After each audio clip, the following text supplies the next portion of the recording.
All right, today we're going to be looking at the Polaris Ranger and the Polaris RZR control switch. And you'll find that about any Polaris newer model will have this switch on it. It is what controls your all-wheel drive or your four-wheel drive, switches it to two-wheel drive, and then you'll find that a lot of models will have just a single wheel drive button. And I'm going to go over in this video where Polaris would like you to position that switch for your regular driving. Obviously, your all-wheel drive or your four-wheel drive switch will be used when you're in sticky situations and when the mud is deep, the water's deep, but you don't want to stay there.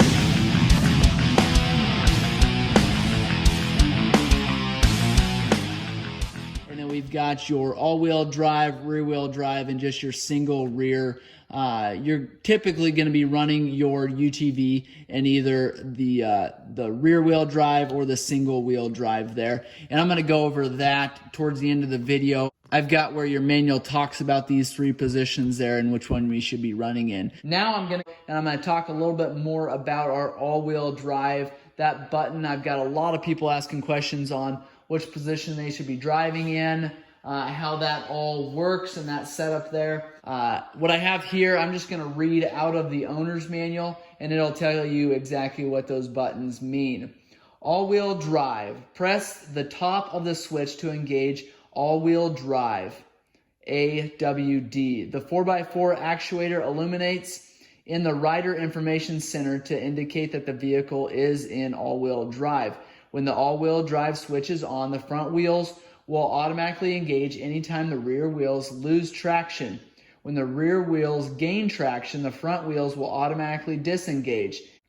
There is no limit to the length of time the vehicle may remain in all-wheel drive. Says tip. The all-wheel drive switch may be turned on and off while the vehicle is moving. Disengaging all-wheel drive. Move the all-wheel drive switch to the center or bottom position to disengage all-wheel drive. If the switch is turned off while the front hubs are driving, they will not release until the rear wheels regain traction. In some situations, the front gear case may remain locked after turning the all-wheel drive switch off. If this occurs, you may notice increased steering effort and some vehicle speed restriction. Perform the following procedure to unlock the front gear case. Stop the vehicle, operate in reverse for at least 10 feet, stop completely, switch into low gear and drive forward. If the front gear case remains locked after following these instructions, see your dealer for service. Or you can leave a comment below. I will hopefully help you out. Then one other thing here that I wanted to show you out of the Polaris owner's manual, the all-wheel drive, locking the differential. This will give us our three positions here, and from what I can tell from what Polaris says in their owner's manual, driving in the one-wheel position, that would be the bottom position, is probably going to be what is best on that transmission. I'll read this here for you. We're going to talk about each position, starting with the all-wheel drive, and then we're going to do the differential, the rear differential lock, and then we're going to do the one wheel. Okay, so all-wheel drive. Damage to the differential can occur if it is engaged while the vehicle is traveling at high speeds or while the rear wheels are spinning. Slow the vehicle to nearly stop before engaging the differential. So for the center position now is what we're going to talk about. Locking the differential in slippery or low traction conditions can help improve traction. Move the rocker switch to the center position, two-wheel drive, to lock the differential and operate in rear-wheel drive. Now we're going to talk about the bottom position here. It's just a one-wheel drive. Press the bottom of the switch to unlock the differential and allow the rear wheels drive to operate independently. This mode of operation is well suited to turf driving or whenever aggressive traction is not required.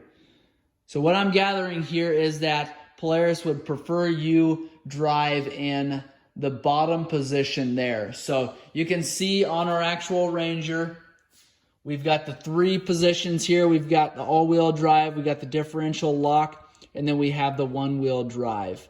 And they are saying that's better for turf mode or for just regular driving.